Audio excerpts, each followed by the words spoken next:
Assalamualaikum warahmatullahi wabarakatuh. Fizik tingkatan 4, gelombang. Di tajuk ni kita akan belajar tentang asas gelombang bagi bab 5 fizik tingkatan 4. Okey, kita tengok gambar ni. Kita lihat ni kompang.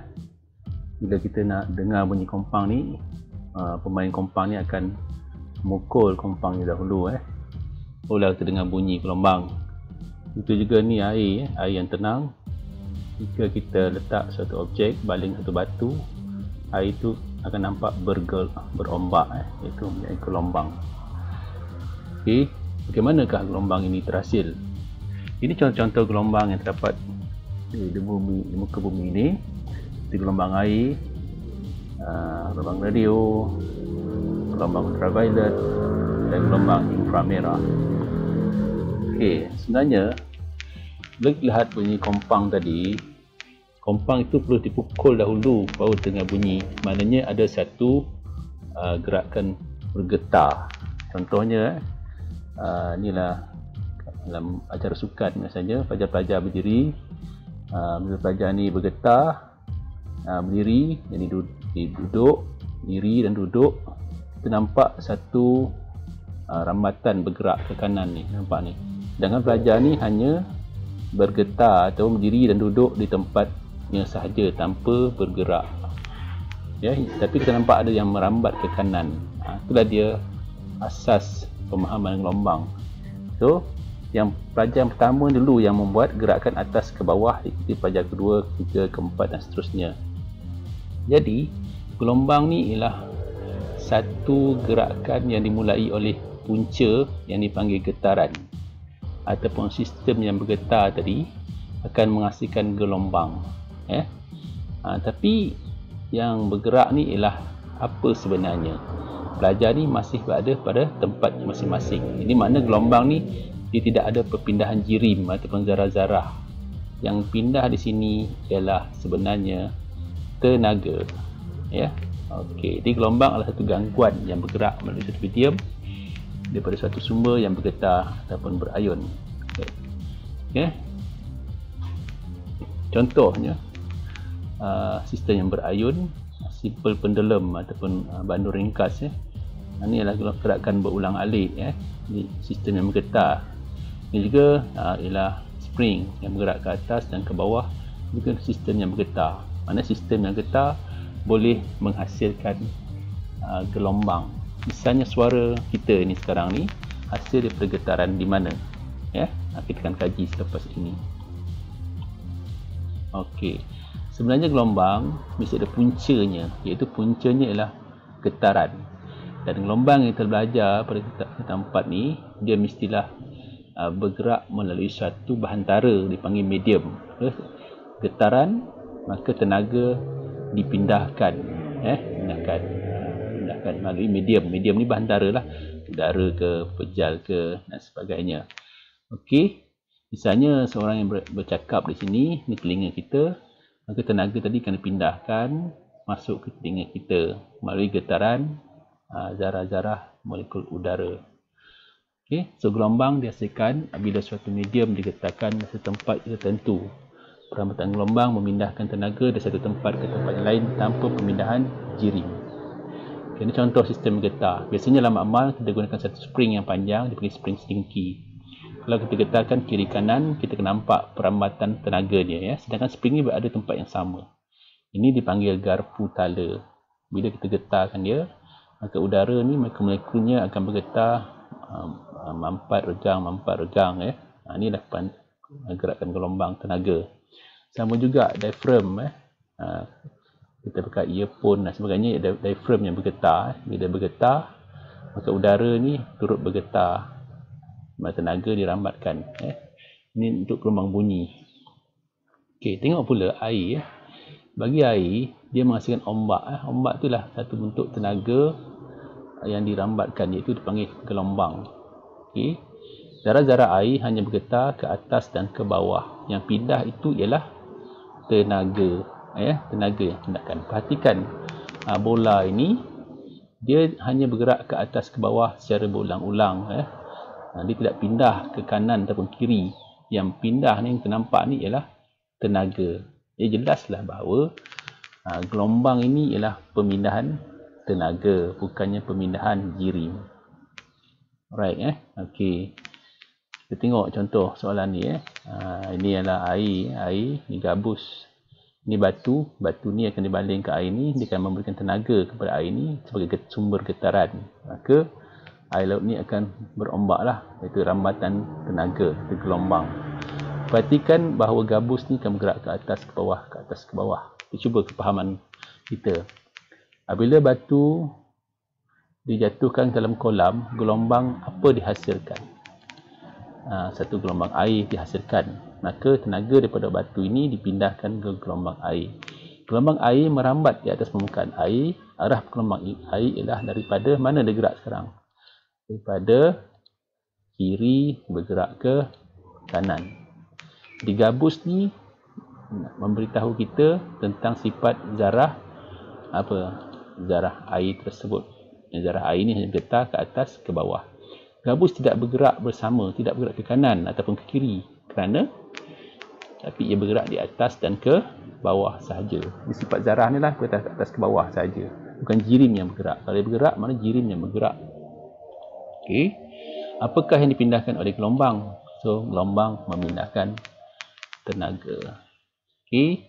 Dia tidak membawa zarah-zarah air bersamanya. Okey, contoh kedua. Ini ialah pembesar suara.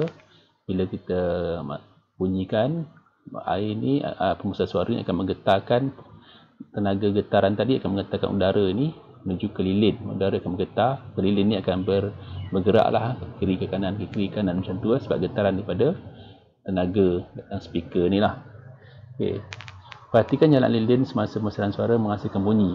Nyatakan arah jalan api, kegerakannya ke kiri dan ke kanan. Sebab udara ni dia bergetar kiri ke kanan. Kadang-kadang gelombang bergerak ke atas ke bawah. Okey. Jadi bagaimana nyalaan api itu memperoleh tenaga? Kenapa dia bergetar? Ini kerana getaran pembesar suara memindahkan tenaga bunyi dan dipindahkan ke api. Okey. Apabila tenaga dipindahkan oleh gelombang daripada sumber yang bergetar kepada penerima, maka tidak terdapat pemindahan zarah antara dua titik tersebut. Okey, inilah spring stinky. Kita akan buat di makmal lah. Kita tikat benang ni untuk mewakili zarah-zarah tu. Kita gerakkan dia ke atas ke bawah. Nanti ternampak spring ni merambat ke kanan. Tenaga pindah kanan, getarannya ke atas ke bawah. Ini gambarnya lah. Okey, bila kita gerakkan ke atas ke bawah, ni akan merambat lah ni. Spring ni akan merambat. Yang bergerak ni hanyalah tenaga. Sedangkan molekul ni ataupun benang yang ni tetap tempat yang sama.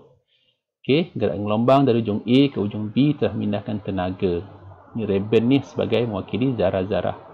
Rupa bentuk spring stinky semasa gelombang merambat makhluknya dikenal sebagai profil gelombang. Ini sifat-sifat gelombang lah.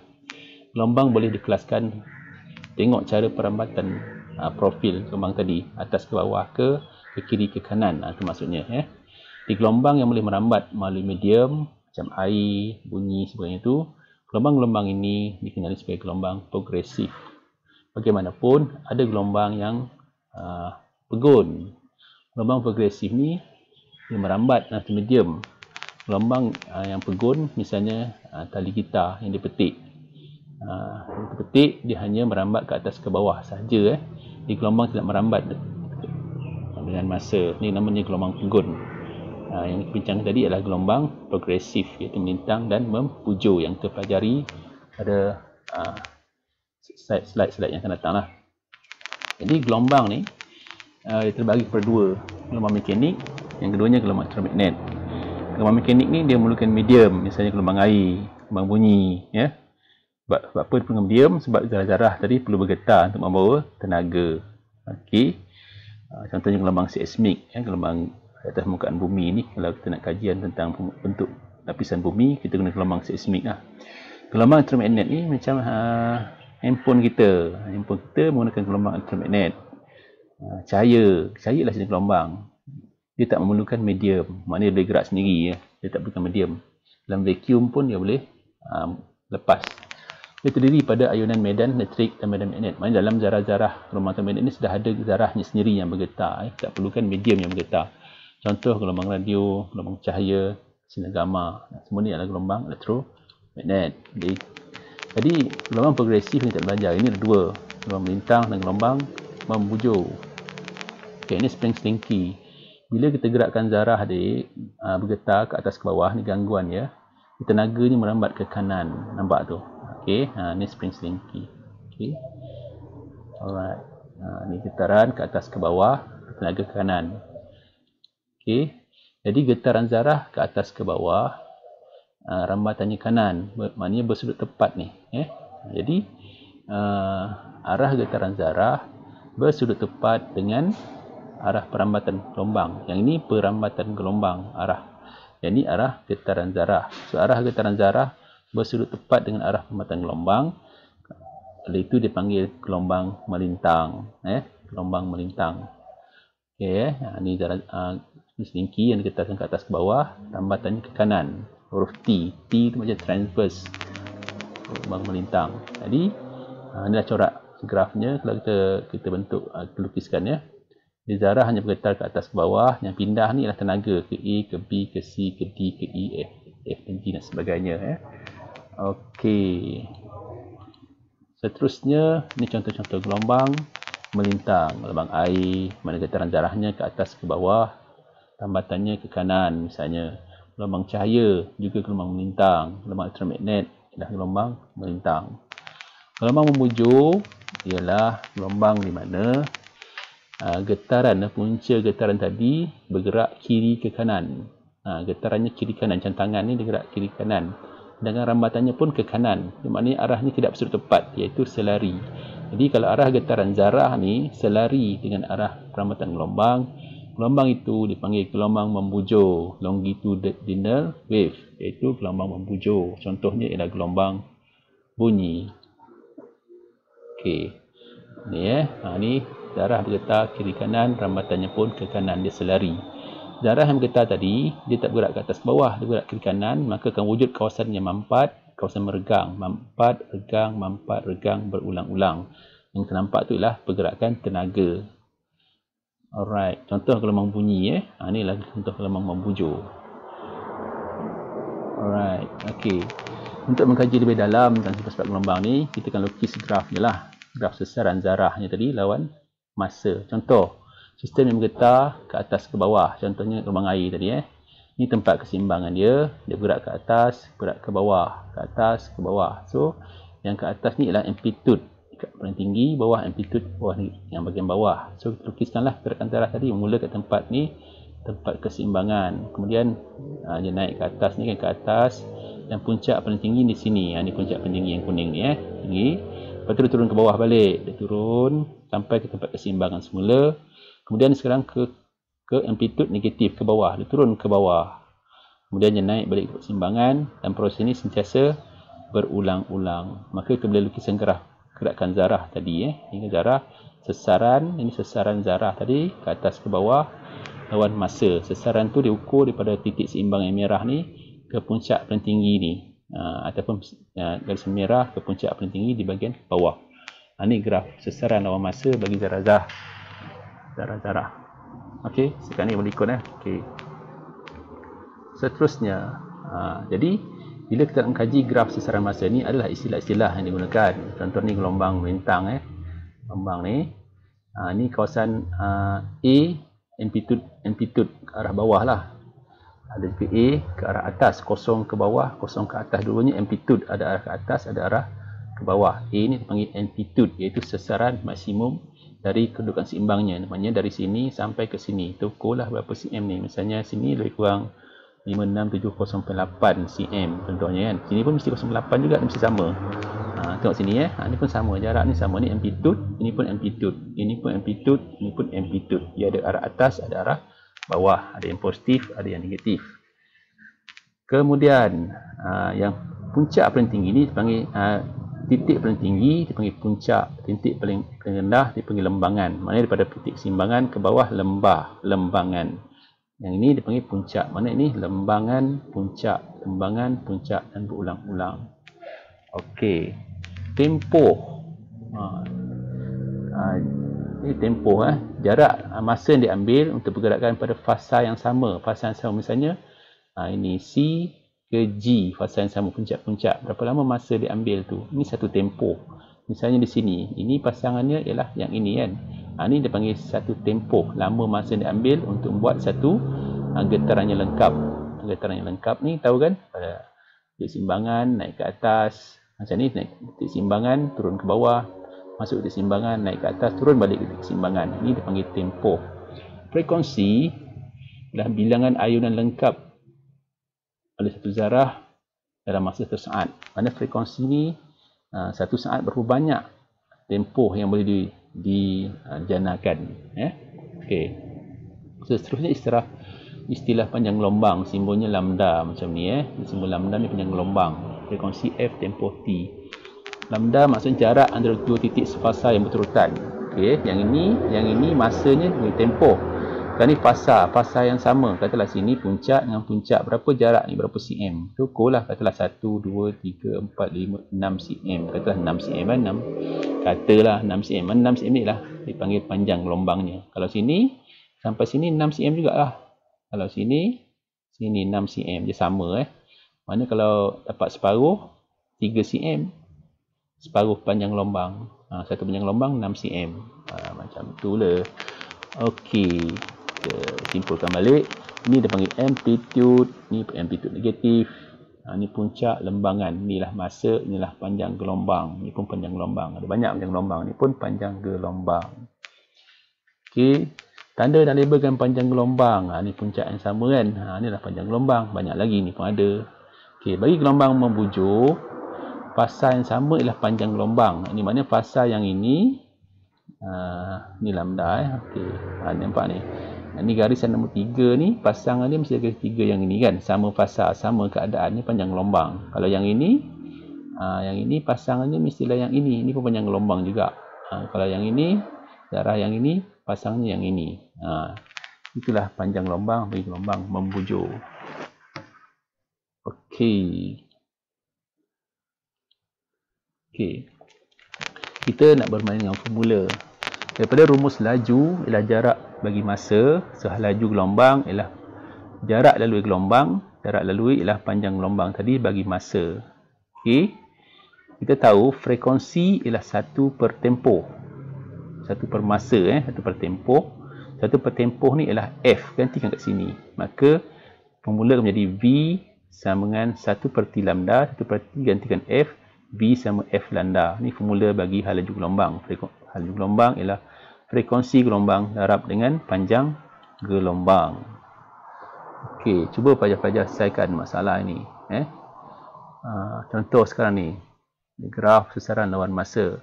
Berapakah amplitude gelombang ini? So amplitude inilah yang tinggi ni, berapa ni, ukur ni, 3 cm. Tempoh percaya boleh baca. Kita sini, pasangnya sini. Ni tempoh dia. Mana 0.5 saat. Frekuensi, kita kiralah frekuensi 1 per tempoh. 1.05 dapat berapa? Panjang gelombang. Kita tengok panjang gelombang. Ni masa, tak tahu panjang. Kita kena pergi pada graf sesaran lawan jarak. So panjang gelombang, kalau ini pasangannya fasa yang sama, ini dengan ini. Ini dengan ini susah sikit nak kira kan. So ini sini dapat 16 cm. Inilah panjang gelombangnya. Laju V masuk dalam formula frekuensi tadi darab panjang gelombang. Okey, inilah beberapa gambar untuk memahami lah. Ni fasa yang sama. X1, X2 ni panjang gelombang ni panjang gelombang. Fasa yang sama. Bagi gelombang membujur, ni fasa yang sama. Ni lambda. Ini pun lambda. Dan seterusnya. Okey, contoh. Pelajar menunjukkan untuk gelombang merambat daripada air laut bermula dari titik A. Titik ni bergetar ke atas ke bawah. Ni graf dia. Nyatakan jarak yang mewakili panjang gelombang. Banyaklah. A, E, B, F, C, G, A, E. Okey. Nyatakan pasangan titik yang berada pada fasa yang sama. A sama dengan C, sama dengan E. A sama dengan C, sama dengan G. Kan? B sama dengan F. Fasa yang sama. Okey. Arah perambatan gelombang ke mana? Gelombang ni merambat ke arah mana ni? Dari kiri menuju ke kanan. Ni gelombang melintang. Bagi gelombang memuju, contoh ni dia bergetar selari dengan arah perambatan gelombang. Hitungkan panjang gelombang. Panjang gelombang fasa yang sama. Sini dengan ni sini dengan sini kan. Okey. Tengok berapa panjang gelombang ni. Panjangnya 20 cm. 20 cm fasanya yang ini 1 2 3 4 5. Ada 5 fasa yang sama. Ni pasangan ini, pasangan ini. Maknanya 20 bagi 5. Satu ni berapa? Guna bagi 5 lah. Ni 20 bagi 5. 1 2 3 4 5. 4 cm. Mana satu beranda ni 4 cm. 4 cm, 4 cm, 4 cm, 4 cm, 4 cm. Right. Okey. Batang pensel berayun tulis yang diapitkan dan diayunkan. Ini gerakannya, ini titik seimbangan dia. Dia gerak ke A, gerak ke B, balik ke C. C ke B ke A. Maknanya amplitudenya daripada seimbangan ke A, diseimbangan ke C. Itu amplitude dia. Okey. Berapakah amplitudenya? Amplitudenya dia beri sini 12 cm. Sedangkan amplitude dari titik seimbangan ni ke A ataupun ni ke C. Mana bagi 2 lah. Salah satu sini atau sini. So 12 ni bagi 2. Mana amplitudenya ialah 6 cm. Berapakah tempoh getaran ini? Tempoh ialah kita tengok situ. Masa yang diambil untuk supaya lengkap ialah 8 saat. 8 saat masa diambil untuk 10 ayunan. Mana satu ayunan tempoh ni masa untuk satu ayunan lengkap. Kalau sini 10 ayunan lengkap. Mana 8 tadi bagi 10 ayunan, maka satu yang lengkap 0.8 saat. Berapa frekuensi? Frekuensi ialah 1 per tempoh. 1 per 0.8 iaitu 1.25 Hz. Frekuensi unitnya ialah Hz ataupun 1 per saat. Okey, dalam makmal kita akan guna alat mengkaji gelombang air ni. Kita guna panggil tangki riak. Riak ini pusat segala riak dalam ni. Riak gelombang air lah. Alright.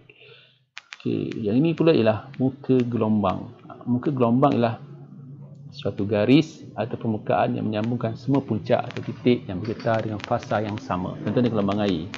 A, B, C ni sama fasa puncak. D, E, F ni adalah lembangan. Ini lembangan, puncak, lembangan. Jadi A, B, C ni segaris kan. So garisan yang kita buat di atas kawasan fasa yang sama ni mungkin muka gelombang. Kalau tergaris kat sini juga, ni muka gelombang. Ni pun muka gelombang. Itu garisan yang menyambungkan fasa yang sama. Okey, gelombang air. Bila kita kocak air tu, dia akan melebar macam ni kan. Yang membulat. Gelombangnya bentuk membulat macam tu. Dia yang bulat ni, garisan ni lagi puncak, puncak, puncak, puncak segaris. Nampak dia puncak. Ini puncak, bertemu puncak, bertemu puncak. Mana fasa yang sama. Fasa yang sama. Yang tengah ni, lembangan, lembangan, lembangan, lembangan. Puncak, puncak, puncak, lembangan, lembangan. Ini namanya muka gelombang. Biasanya kita lukis yang puncak je lah. Akan nampak cantik lah gambar tu. Okey. Jadi arah perambatan gelombang sentiasa berserenjang dengan muka gelombang. Ni muka gelombang di puncak, puncak, lembangan. Ada juga cuma kita lukis lembangan, puncak, lembangan. Ni pun ada garisan sebenarnya cuma kita buat. Okey, jadi merambat ke kanan. Mana arah rambatan dengan muka gelombang ni sentiasa bersudut tepat, perpendicular, bersudut tepat. Panjang gelombang boleh juga ditakdirkan jarak antara dua puncak. Ni pun dipanggil panjang gelombang juga. Okey. Alright. Inilah sistem yang bergetar. Contoh sistem bergetar. Ni hubungan frekuensi dan tempoh. Frekuensi 1 per tempoh. Ni formula yang kita pelajari tadi. V sama F lambda. Alright. Contoh. Berapakah lambda? Lambda adalah dari panjang gelombang. Diberi 8 meter ni. Dari sini sampai sini. Puncak ni sampai puncak ni ada berapa panjang gelombang? Kita tengok ada berapa ni? 1, 2 panjang gelombang kan? So 8 ni bagi 2. Terdapat 1 panjang gelombang. Iaitu 4 meter. Berapa laju gelombang ni? Frekuensi dia. Frekuensi dia adalah dengan lambda. Lambda. Dia tanya berapa frekuensi. Frekuensi ubah persamaan ni V sama, F sama dengan V over lambda. V je dah beri dalam soalan kot. 24 meter per saat. Di sini tadi kan. Contoh lambda dia 4. Dapatlah 6 Hz. Okey, ni menggunakan formula V F lambda. Okey, contoh. Hubungan antara frekuensi dan panjang gelombang. Ini contoh gelombang 1 dan gelombang 2. Bandingkan frekuensi A dan B, mana lebih tinggi? Frekuensi maksudnya bilangan getaran satu saat. Mana satu saat banyak bilangan getaran lengkap boleh buat sini. Ni lagi banyak kan? Ni banyak ni sikit. Mana frekuensi A lebih tinggi daripada frekuensi B. Yang ni bilangan satu saat, bilangan getarannya tak banyak. Lengkap sikit bandingkan dengan rajah A. Bandingkan panjang gelombang antara rajah A dan rajah B. Mana panjang gelombang? Panjang gelombang, katalah ambil puncak ni dan puncak ni. Ni kan pendek, yang ni lebih panjang. So jawapannya panjang gelombang A lebih pendek daripada B. Okey. Nyatakan hubungan antara frekuensi dan panjang gelombang pada laju yang mala. Kita tahu dia berkadar songsang. Kita balik pada formula VF lambda tadi. Frekuensi dan lambda berkadar songsang. Okey. Jadi grafnya daripada formula VF lambda dapati frekuensi dan lambda berkadar songsang. Jadi kalau kita luruskan balik persamaan ni, lambda ni kita buat 1 per lambda, dia akan jadi lurus. Okey. Contoh 3.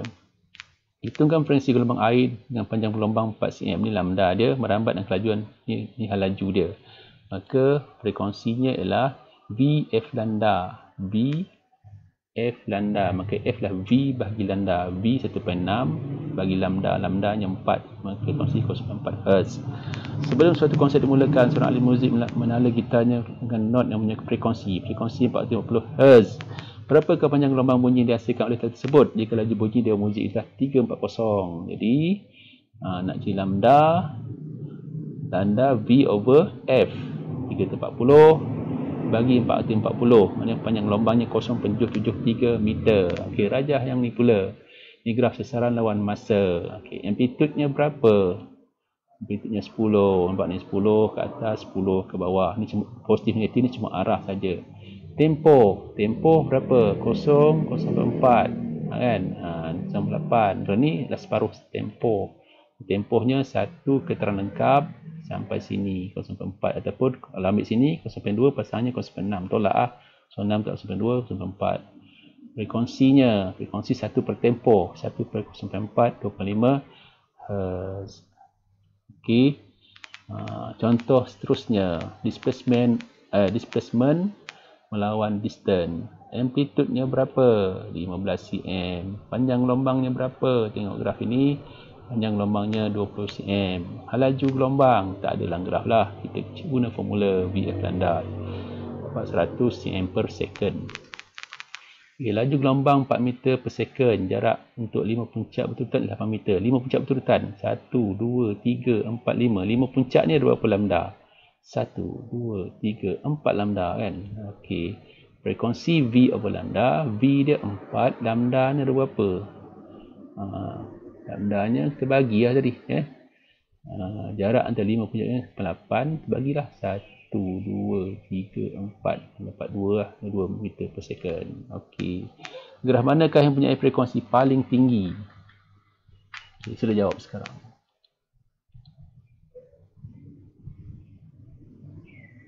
Frekuensi paling tinggi ialah graf B. Alright. Okey.